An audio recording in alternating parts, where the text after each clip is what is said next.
Hi, this is Miss Dusk from Blair Kids Academy, and I have a book for you today. It's been a week or so since I have read one. There were some questions about whether it was legal to share books with you guys on the internet and such, but Scholastic has come through for us, and Scholastic has given permission for teachers and childcare workers to read books to their kids in this format.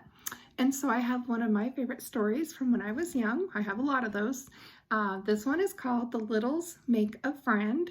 And if you don't know about the Littles, there was even a cartoon when I was younger.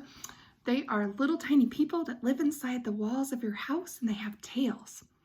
And these books were adapted. The author who originally wrote them was John Peterson. And this one's The Littles Make a Friend.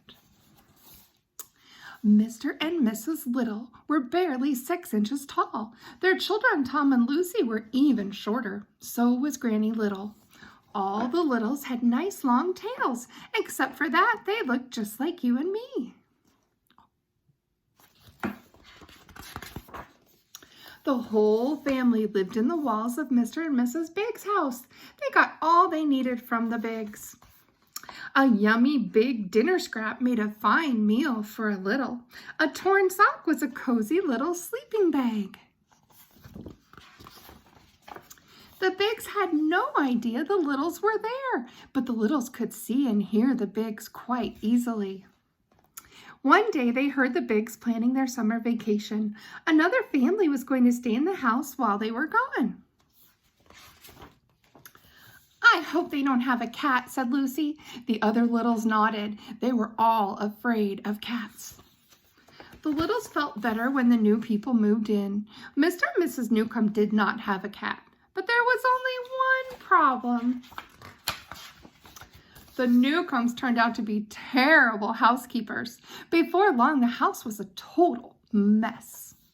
Granny wagged her finger. "Mark my words," she said, "there will soon be mice in this house." And so there were. The Newcombs did not even notice, but the Littles sure did. A mouse to a Little is as scary as a lion to you and me. "We have to make the Newcombs see these horrid beasts," said Mr. Little. "Then they will set traps."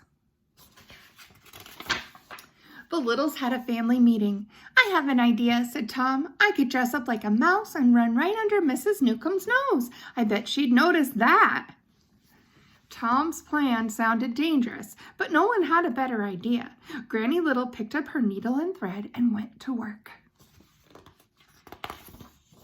The mouse suit was a perfect fit. Granny had made ears and whiskers, but of course she didn't need to make a tail. There was no time to lose. Tom dashed into the kitchen right between Mrs. Newcomb's feet. "Eek!" Mrs. Newcomb said. "A mouse!"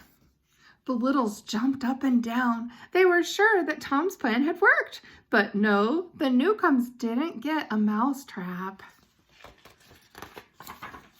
They got a cat instead. A big, hairy, scary cat. "Oh no," Lucy said. "A million mice is better than one cat. It will eat us all." There they are peeking.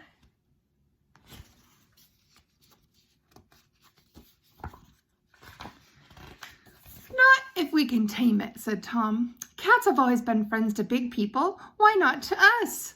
Granny wasn't sure. "A cat is no friend to a Little," said Granny, but Mr. Little said, "It's worth a try." They found the cat in the cellar. Mr. Little rolled a ball of yarn toward her. He had heard that cats like yarn. The cat woke up. She looked at the yarn. She looked at the Littles. Uh-oh. "Here, kitty, kitty," Tom said bravely. The cat cocked her head at the sound of his voice. Suddenly, the cat made a soft humming sound. Tom reached up and touched her fur. "Nice, kitty," he said. The humming got louder. "I think she's purring," Tom said. "That means she likes us."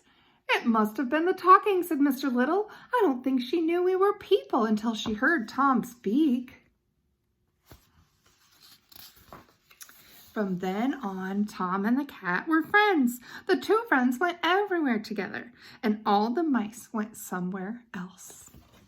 The end.